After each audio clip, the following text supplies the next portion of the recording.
अब तुरंत जाकर ये खुशखबरी अर्पिता को सुनाती हूँ। ये है साक्षी, जो मिठाई का डिब्बा लिए उस छोटे से घर के अंदर आती है, जहाँ घर में साक्षी की बचपन की सहेली अर्पिता अपने गरीब माता पिता साधना और अजीत के साथ बैठी थी। अरे साक्षी, तू डफर कहीं की, अब जल्दी से अपना मुंह खोल, मुझे तेरा मुंह मीठा करवाना है। अब बताएगी भी कि किस खुशी में मिठाई खिला रही है। हाँ साक्षी बिटिया, क्या खुशखबरी है? काकी जी, अर्पिता, मेरा ना रिश्ता तय हो चुका है और 8 दिन बाद ही मेरी शादी है।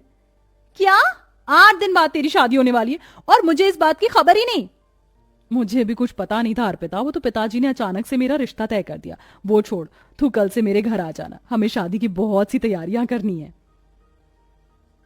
साक्षी, एक समस्या है, जब तेरी शादी है ना उसी समय मुझे शहर की एक कंपनी में इंटरव्यू देने जाना है और इस नौकरी के लिए मैंने बहुत मेहनत की है। क्या तू मेरी शादी में नहीं रहेगी? अरे नहीं नहीं अर्पिता, तू ये इंटरव्यू कैंसिल कर दे। साक्षी बिटिया, तू तो जानती है ना, हम जैसे गरीबों ने कितनी मुश्किलों का सामना करके अपनी बेटी अर्पिता को पढ़ाया है। अगर अर्पिता को ये नौकरी नहीं मिली तो हमारी सारी मेहनत बर्बाद हो जाएगी। हाँ साक्षी, मुझे भी बहुत बुरा लग रहा है कि मैं अपनी बहन से बढ़कर सहेली की शादी में नहीं रह पाऊंगी, पर बहन तू भी मेरी मजबूरी समझना। अच्छा ठीक है। थोड़े समय बाद साक्षी वहां से चली जाती है। अर्पिता एक छोटे से गांव में अपने छोटे से घर में अपने गरीब माता पिता के साथ बड़ी गरीबी अवस्था में अपना जीवन बिता रही थी। साक्षी और अर्पिता दोनों बचपन की सहेलियां हैं। हाल ही में अर्पिता ने अपनी पढ़ाई पूरी की थी। इधर साक्षी उसी गांव में अपने घर में आती है, जहां घर में साक्षी के माता पिता हरीश और मेनका थे। हरीश उसी गांव की एक कंपनी में नौकरी करता है। साक्षी, अच्छा हुआ तू आ गई। चल, हमें तेरे लिए शादी का जोड़ा लेने जाना है। माँ, कल अर्पिता आएगी तो हम उसी के साथ कपड़े खरीदने चले जाएंगे। साक्षी अर्पिता के बिना कोई काम नहीं करती थी। बहरहाल 8 दिन यूं ही गुजर जाते हैं और साक्षी की शादी शहर में रहने वाले हरीश के दोस्त मनदीप के बेटे महेश के साथ हो जाती है। शादी के बाद साक्षी शहर में अपने ससुराल चली आती है। साक्षी के ससुराल में उसका पति महेश, सास ससुर मनदीप, अनुजा और देवरनंद रोहन और कविता थे। महेश और रोहन उसी शहर की कंपनी में नौकरी करते हैं। वाह वाह वाह, मेरी बहू तो बिल्कुल चांद का टुकड़ा है। माँ, बहुत थकान लग रही है, चलिए ना सब सो जाते हैं। हाँ, थकान तो सच में हो गई है। तभी सब अपने अपने कमरे में जाकर सो जाते हैं। इसी तरह दिन प्रतिदिन बीतने लगी। साक्षी अपने ससुराल में एक संस्कारी बहू बनकर अपने बहू होने के सारे फर्ज बड़े अच्छे से निभाने लगी। एक दिन दोपहर में रोहन कंपनी के बाहर पार्क में खड़ा महेश की राह देख रहा था। ये महेश भाई अब तक आए क्यों नहीं? तभी रोहन के पास साक्षी की सहेली अर्पिता आती है। अर्पिता उसी शहर की उसी कंपनी में नौकरी करती है। हाय, आप रोहन जी हो ना? हाँ, आप मुझे कैसे जानते हो? मैंने आपके ऑफिस के बाहर आपका नाम देखा था। मेरा नाम अर्पिता है, मैंने कुछ दिन पहले इस कंपनी में नौकरी ज्वाइन की है। अच्छा, ये तो बड़ी अच्छी बात है। तभी अर्पिता रोज की तरह कंपनी के पार्क में बैठकर टिफिन खाने लगती है। रोहन जी, आप खाना नहीं खा रहे हो? मैं अपने भाई का इंतजार कर रहा हूँ, उनके पास ही हमारा टिफिन है, पता नहीं कहाँ रह गए वो। शायद आपके भाई साहब किसी काम में अटके होंगे। आइए आप मेरे साथ मेरे टिफिन से खा लीजिए। अरे नहीं नहीं, आप क्यों तकलीफ ले रहे हो? इसमें तकलीफ कैसी रोहन जी, खाइए ना। तभी अर्पिता के बार बार कहने पर रोहन अर्पिता के साथ बैठकर उसके टिफिन से खाना खाने लगता है। महेश अब तक बाहर नहीं आया था। तभी रोहन अर्पिता दोनों खाना खाते खाते एक दूसरे को अपने बारे में सारी बात बताते हैं। क्या कहा? साक्षी आपकी भाभी हैं? अरे साक्षी तो मेरी बचपन की सहेली है।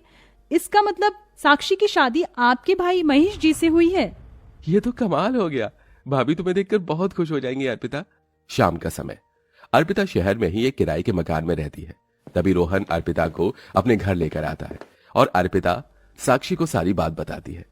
क्या अर्पिता, तू रोहन भाई और इनके साथ ही कंपनी में काम करती है और मुझे पता ही नहीं था। तभी साक्षी अर्पिता को अपने ससुराल वालों से मिलवाती है और सबकी खूब खातिरदारी करती है। रात का समय। अच्छा साक्षी, अब मैं चलती हूँ, समय मिला तो फिर कभी आऊंगी तुझसे मिलने। अर्पिता जी, अब तो आपका आना जाना इस घर में लगा ही रहेगा, चलिए मैं आपको छोड़ देता हूँ। तभी अर्पिता रोहन के साथ अपने रूम पर चली जाती है। इसी तरह कई दिनों तक चलता रहा। अब अर्पिता रोहन के साथ रोज रोज काफी समय बिताने लगी और रोज साक्षी से मिलने उसके ससुराल जाने लगी। अब इन सबसे एक दिन रोहन अर्पिता दोनों को एक दूसरे से प्यार हो जाता है। एक शाम अर्पिता और रोहन के कमरे में बैठे थे। तभी महेश रोहन के कमरे में आता है। रोहन, मैं जरा तेरे वॉशरूम होकर आता हूँ। वो क्या है ना, मेरे वॉशरूम में पानी नहीं आ रहा है। हाँ हाँ भैया जाइए ना। रोहन जी, आप कब अपने प्यार के बारे में अपने परिवार वालों को बताएंगे? 1-2 दिन में बता दूंगा मैं अपने परिवार वालों को अपने प्यार के बारे में। अच्छा तुम यहीं बैठो, मैं 2 मिनट में आया। रोहन कमरे से बाहर चला जाता है। थोड़े समय बाद महेश बाथरूम से बाहर आता है। अरे अर्पिता जी, आप अकेले क्यों बैठे हो? चलिए हम बाहर सबके साथ बैठते हैं। तभी अर्पिता महेश बातें करते करते एक साथ रोहन के कमरे से बाहर निकलते हैं। तभी साक्षी उन्हें देख लेती है। महेश जी, अर्पिता के साथ रोहन भाई के कमरे में क्या कर रहे थे? रोहन भाई तो यहाँ है, फिर अर्पिता और महेश जी दोनों कमरे में अकेले क्या कर रहे थे? दोनों को देखकर साक्षी के मन में शक बैठ जाता है। तभी अर्पिता महेश के साथ खूब हंसी मजाक करती है। ये देखकर साक्षी के दिल में और भी ज्यादा गलतफहमी घर करने लगती है। अर्पिता महेश जी के साथ इतनी, कहीं इन दोनों के बीच कुछ चल तो नहीं रहा? नहीं नहीं नहीं, ऐसा नहीं हो सकता। महेश जी तो मुझसे प्यार करते हैं, वो अर्पिता के साथ कैसे? पर अर्पिता और महेश जी जिस अंदाज में एक दूसरे के साथ हंसी मजाक कर रहे हैं, ये देखकर तो यही लग रहा है जैसे इनके बीच कुछ है। अर्पिता, तुझे जाने में देर नहीं हो रही है? हाँ, काफी समय हो गया है मुझे। तभी रोहन अर्पिता को लेकर चला जाता है। अब इधर साक्षी रात भर उसी बात को लेकर परेशान रहने लगी। अगले दिन सवेरे तभी रोहन अपने परिवार को अर्पिता और अपने प्यार के बारे में बताता है। क्या सच में? अर्पिता तो बड़ी प्यारी बच्ची है रोहन, तू चिंता मत कर, अब तेरी शादी अर्पिता के साथ ही होगी। अरे बाप रे, ये अर्पिता तो हमेशा के लिए इस घर में आ रही है, इसका मतलब अब तो वो रोज रोज महेश जी के साथ। नहीं नहीं नहीं नहीं, नहीं। माँ जी, अर्पिता तो कितनी गरीब है, रोहन भाई को तो अच्छी से अच्छी अमीर घराने की लड़की मिल सकती है। बहू, हमें अर्पिता की गरीबी से क्या लेना देना है? अर्पिता जैसी संस्कारी लड़की हमारे रोहन को कहीं नहीं मिलेगी। मैं सब समझती हूँ, ये सब अर्पिता ने जानबूझकर किया है। अर्पिता महेश जी को पाने के लिए इतना नीचे गिर गई कि वो मेरे देवर से शादी करने जा रही है। अब साक्षी तो कुछ और ही समझ रही थी। फिर क्या था, कुछ ही दिनों बाद अनुजा रोहन अर्पिता की शादी बड़ी धूमधाम से करवाकर साक्षी की सहेली को उसकी देवरानी बनाकर अपने घर ले आती है। शादी के दूसरे दिन सवेरे, अर्पिता बहू, आज अपने हाथों से सबके लिए खाने की व्यवस्था कर, हम भी तो देखे तेरे हाथों के बने खाने में कैसा स्वाद है। जी माँ जी। अर्पिता, अब देख कैसे मैं तेरा जीना मुश्किल करती हूँ। थोड़े समय बाद साक्षी अपने कमरे से बाहर आती है और रसोई में जाती है। तो अंदर रसोई में अर्पिता महेश को पानी दे रही थी। ये देखकर साक्षी के मन में और शक बैठ जाता है। ये सब क्या है महेश जी? मैं आपकी पत्नी हूँ, फिर भी आप मेरी सहेली अर्पिता से इश्क लड़ा रहे हो। ये सुनकर अर्पिता और महेश के होश उड़ जाते हैं। अरे तुम्हारा दिमाग तो ठिकाने पर है ना साक्षी, सोच समझ के बात करो। साक्षी, ये कैसी पागलों जैसी बातें कर रही हो तुम? मेरे सामने ये नाटक मत कर, समझी तू? तू क्या समझती है कि मैं तेरी चाल समझती नहीं हूँ? मेरे पति पर डोरे डाल रही है तू? तुझे शर्म नहीं आती? मेरे ही घर में मेरे पति के साथ तू इश्क लड़ा रही है। मेरे पति से तेरी शादी नहीं हो पाई तो तूने मेरे देवर से शादी का नाटक करके इस घर में प्रवेश किया ताकि तू मेरे पति के साथ इश्क लड़ा सके।